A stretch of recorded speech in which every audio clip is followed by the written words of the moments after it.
ഇന്ന് നമുക്ക് മലയാളികളുടെ വളരെ പരിചിതമായ പ്രിയപ്പെട്ട പരമ്പരാഗത മാങ്ങ അച്ചാർ തയ്യാറാക്കാം. പുളിയും കാറും ഉപ്പും കൃത്യമായ അളവിൽ ചേർത്തുണ്ടാക്കുന്ന ഈ അച്ചാർ ചോറിനും കഞ്ഞിക്കും കിടിലൻ കോമ്പിനേഷനാണ്.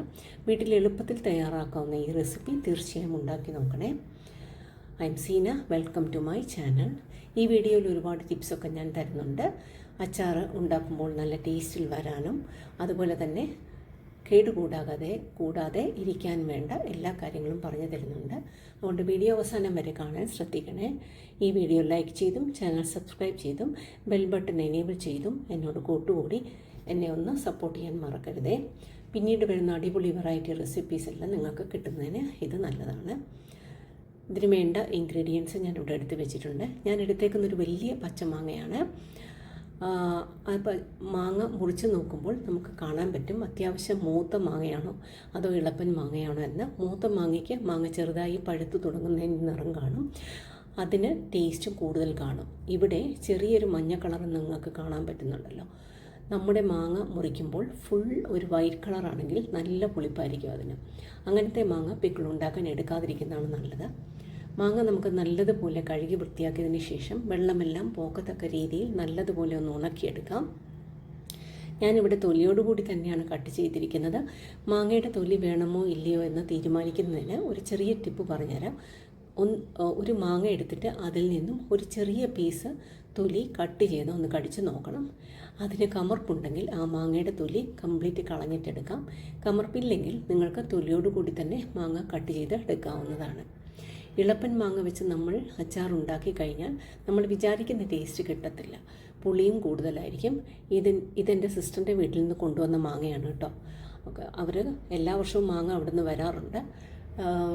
ഇപ്പോൾ ഞാനതിൻ്റെ സാധാരണ വലിയ മാങ്ങയാണ് അവിടെ ഉള്ളത്. കഴിഞ്ഞ വർഷത്തെക്കാളും ഓരോ വർഷം കഴിയുന്തോറും സൈസ് കുറഞ്ഞു വരുന്നുണ്ട്. കഴിഞ്ഞ വർഷം ഇച്ചിരൂടെ നല്ല വലിപ്പം ഉണ്ടായിരുന്നു അതിന്. നല്ല വിളഞ്ഞതിന് ശേഷം തന്നെയാണ് എൻ്റെ കയ്യിൽ കിട്ടിയത്. അതിൽ ഒരെണ്ണം എടുത്താണ് ഞാനിപ്പോൾ ഇത് ചെയ്യുന്നത്. അതുകൊണ്ട് കുറച്ച് മൂത്ത മാങ്ങ തന്നെ നോക്കി അച്ചാറിടാൻ നോക്കുക. അപ്പോൾ അതിന് ടേസ്റ്റും കൂടുതലായിരിക്കും. ഞാൻ ഒത്തിരി ചെറുതായിട്ടല്ല ഇവിടെ മുറിച്ചേക്കുന്നത്. ഇച്ചിരി സാമാന്യം വലിയ പീസായിട്ടാണ് തന്നെയാണ് ഞാൻ എടുത്തേക്കുന്നത്. നിങ്ങൾക്ക് നിങ്ങളുടെ ഇഷ്ടത്തിനനുസരിച്ച് ഇതിൻ്റെ വലിപ്പം കൂട്ടുകയോ കുറയ്ക്കുകയോ ചെയ്യാം. മാങ്ങയെല്ലാം മുറിച്ചെടുത്തിട്ട് കഴുകാൻ നിൽക്കണ്ട, അതിന് മുമ്പ് തന്നെ കഴുകിയെടുത്തിട്ട് വേണം മുറിക്കേണ്ടത്. ഇതിനകത്ത് മാങ്ങ ഞാൻ ഉപ്പ് ചേർത്ത് വെച്ചിട്ടില്ല, പകരം അവസാനമാണ് ഉപ്പ് ചേർക്കുന്നത്. ചേർത്ത് വെച്ചാലുള്ള കുഴപ്പം മാങ്ങയിൽ നിന്നും കൂടുതൽ വെള്ളം ഊറി വരും. അപ്പോൾ 1-2 ദിവസം കഴിയുമ്പോഴേ ഇതിനകത്തായിട്ട് മസാല പിടിക്കത്തുള്ളൂ. അപ്പം കൂടുതൽ അങ്ങ് മഷിയായി പോകും. അതുകൊണ്ട് ഞാൻ അത് അന്നേരമാണ് ചേർത്തത്. അതുപോലെ മാങ്ങയിൽ നിങ്ങൾ ഉപ്പ് ചേർക്കുന്നുണ്ടെങ്കിൽ 2 മണിക്കൂർ മുമ്പേ തന്നെ ചേർത്ത് വെക്കാൻ ശ്രദ്ധിക്കുക. ഇനി ഇതിന് വേണ്ട ഇൻഗ്രീഡിയൻസ് എന്തൊക്കെയാണ്? കടുക് 1 ടേബിൾ സ്പൂൺ, ഉലുവ 1.5 ടീസ്പൂൺ, നല്ലെണ്ണ 3 ടേബിൾ സ്പൂൺ, വെളുത്തുള്ളി 1/2 കപ്പ്, ഇഞ്ചി 1/2 കപ്പ്, കറിവേപ്പില 2 തണ്ട്, മഞ്ഞൾപ്പൊടി 1 ടീസ്പൂൺ, നല്ല മുളക് പൊടി 1.5 ടേബിൾ സ്പൂൺ, കാശ്മീരി മുളക് പൊടി 2 ടേബിൾ സ്പൂൺ, കായപ്പൊടി 1.5 ടീസ്പൂൺ, ഉപ്പ് ആവശ്യത്തിന്. ഫുഡ് റെസിപ്പീസിന് മാത്രമായിട്ട് എനിക്കൊരു വെബ്സൈറ്റ് ഉണ്ട്, seenasfoodbasket.com എന്ന. ആ ലിങ്ക് ഞാൻ മുകളിൽ കൊടുത്തിരിക്കുന്നത് നിങ്ങൾ പലരും കണ്ടു കാണും. വളരെ ഡീറ്റെയിൽഡാണ് അതിൽ റെസിപ്പീസ് ആഡ് ചെയ്തേക്കുന്നത്. കുക്കിംഗ് ടിപ്സും ഡൂസ് ആൻഡ് ഡോൺസും എല്ലാം അതിനകത്ത് ഉൾപ്പെടുത്തിയിട്ടുണ്ട്. റെസിപ്പീസിൻ്റെയൊക്കെ ലിങ്ക്സ് ഞാൻ ഡിസ്ക്രിപ്ഷനിൽ കൊടുത്തിട്ടുണ്ട്. അതായത് പിക്കിൾ റെസിപ്പീസിൻ്റെ കേട്ടോ. താല്പര്യമുള്ളവർക്ക് കയറി കാണാവുന്നതാണ് കേട്ടോ. ഇനി ഇതെങ്ങനെയാണ് തയ്യാറാക്കുന്നതെന്ന് നോക്കാം. വളരെ എളുപ്പമാണ്. ആദ്യമേ ഒരു പാൻ അടുപ്പത്ത് വെച്ച് ചൂടായി വരുമ്പോൾ നമുക്ക് കടുക് ഇട്ട് കൊടുക്കാം. കടുകും ഉലുവയും കൂടി നമുക്കൊന്ന് ചൂടാക്കി പൊടിച്ചെടുക്കണം കേട്ടോ. കടുക് നല്ലതുപോലെ പൊട്ടി വന്നതിന് ശേഷം ഉലുവയും ചേർത്ത് ഒന്ന് ചൂടാക്കി എടുത്താൽ മതി. ഇത് രണ്ടും കൂടി ഒന്ന് പൊടിച്ചെടുക്കാൻ വേണ്ടിയിട്ടാണ് ഇങ്ങനെ ചെയ്യുന്നത്. ചൂടായി കഴിയുമ്പോൾ സ്റ്റൗവിൽ നിന്നും മാറ്റി ഇതൊന്ന് തണുക്കാനായിട്ട് വെക്കണം കേട്ടോ. നന്നായി തണുത്തതിന് ശേഷം മിക്സിയുടെ ചെറിയ ജാറിൽ ഒന്ന് ക്രഷ് ചെയ്തെടുക്കണം. പൾസ് മോഡിലിട്ട് ഒന്ന് കറക്കിയെടുത്താൽ മതി കേട്ടോ. ഇതുപോലെ ഒരുപാട് അങ്ങ് പൊടിഞ്ഞു പോകണ്ട, അത് തരിതരിയായിട്ട് ഇതിങ്ങനെ കിടക്കണം.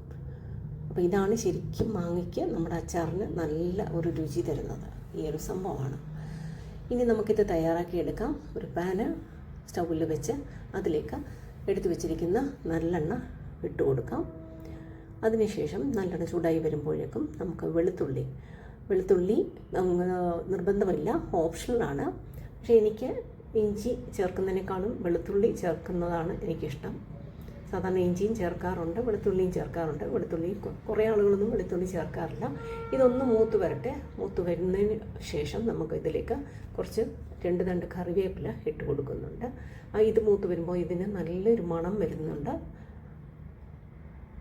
കിച്ചൺ മുഴുവൻ ആ മണം ഇങ്ങനെ വരും. വെളുത്തുള്ളിയുടെയും ഇഞ്ചിയുടെയും പച്ചമണം മാറിയതിന് ശേഷം മാത്രമാണ് കറിവേപ്പില ഇട്ട് കൊടുക്കേണ്ടത്. അതും ഒന്ന് പൊട്ടിയതിന് ശേഷം തീ ഓഫ് ചെയ്യണം കേട്ടോ. അതിനുശേഷമാണ് നമ്മൾ എടുത്ത് വെച്ചിരിക്കുന്ന പൊടികൾ ചേർത്ത് കൊടുക്കാം. ആദ്യം മഞ്ഞൾപ്പൊടിയാണ് ചേർത്ത് കൊടുക്കേണ്ടത്. എപ്പോഴും ഞാൻ പറയുന്നത് പോലെ മഞ്ഞളിന് ശകലം പച്ചക്കുത്ത് കൂടുതൽ കാണും. അതുകൊണ്ട് മഞ്ഞൾപ്പൊടി ആദ്യമേ തന്നെ ചേർക്കാൻ ശ്രദ്ധിക്കുക. മഞ്ഞൾപ്പൊടി ഒന്ന് മൂത്ത് വരുമ്പോൾ 2 തരത്തിലുള്ള മുളക് പൊടിയും കൂടി ചേർത്ത് കൊടുക്കാം.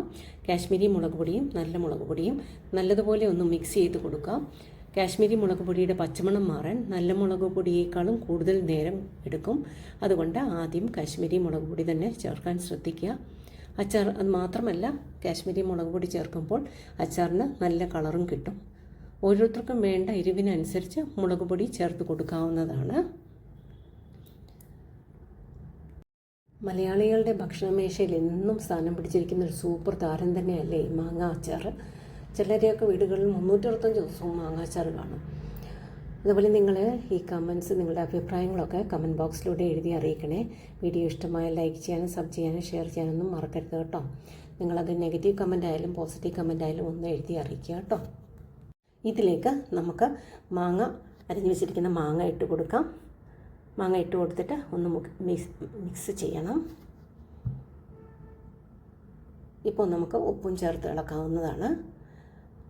നമുക്ക് ഇതിലേക്ക് ഒരു കാര്യം ഞാൻ പറയട്ടെ.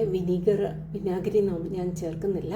കാരണം മാങ്ങയ്ക്ക് അത്യാവശ്യം പുളി ഉണ്ടായിരുന്നു. അപ്പോൾ നിങ്ങൾക്കിടെ മാങ്ങയ്ക്ക് പുളി ഇല്ലെന്നുണ്ടെങ്കിൽ വിനാഗിരി ചേർത്ത് കൊടുക്കണം. അത് അവസാനം ഇതൊക്കെ കുക്ക് ചെയ്തതിന് ശേഷം കേട്ടോ. ഇത് ഇനിയും അടുത്ത് നമുക്ക് ചേർക്കേണ്ടത് കായമാണ്. കായം നമ്മൾ പൊടിയാണ് ചേർക്കുന്നത്. നിങ്ങൾ അഥവാ പൊടിയല്ല ചേർക്കുന്നെങ്കിൽ അത് ഒരു ചെറിയ പീസ് കായമെടുത്ത് ഒന്ന് ചൂടാക്കി മൂപ്പിച്ചിട്ട് അതിൽ പൊടിച്ച് എടുത്തിട്ട് വേണം ചേർക്കേണ്ടത്. നമ്മളിവിടെ കായപ്പൊടിയാണ് ചേർത്തിരിക്കുന്നത്. അത് ചേർത്തതിന് ശേഷം വീണ്ടും ഒന്ന് മിക്സ് ചെയ്ത് കൊടുക്കുക. ഇതിന് ശേഷം നമ്മൾ ആദ്യം പൊടിച്ച് വെച്ചല്ലേ കടുകും ഉലുവയും കൂടെ, അതും കൂടെ ചേർത്ത് മിക്സ് ചെയ്ത് സ്റ്റൗവിൽ നിന്ന് മാറ്റാവുന്നതാണ്. നേരത്തെ സ്റ്റവ് ഓഫ് ചെയ്തായിരുന്നു. നിങ്ങൾക്ക് ഈ സമയം അച്ചാറിന് ചാറ് കൂടുതൽ വേണമെങ്കിൽ 1/2 കപ്പ് തിളപ്പിച്ചാറിയ വെള്ളം ചേർക്കാവുന്നതാണ്. പക്ഷെ ഞാനിവിടെ ചേർത്തിട്ടില്ല. നമ്മുടെ അടിപൊളി മാങ്ങ അച്ചാർ ഇവിടെ റെഡി ആയിട്ടുണ്ട്.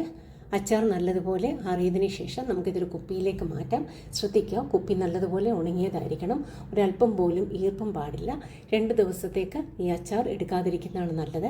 മസാലയൊക്കെ മാങ്ങാ കഷ്ണങ്ങളിൽ നല്ലതുപോലെ പിടിച്ച് മാങ്ങയിൽ നിന്നും വെള്ളമൊക്കെ ഊറി വരട്ടെ. അതിനുശേഷം ഉപയോഗിക്കാൻ തുടങ്ങാം.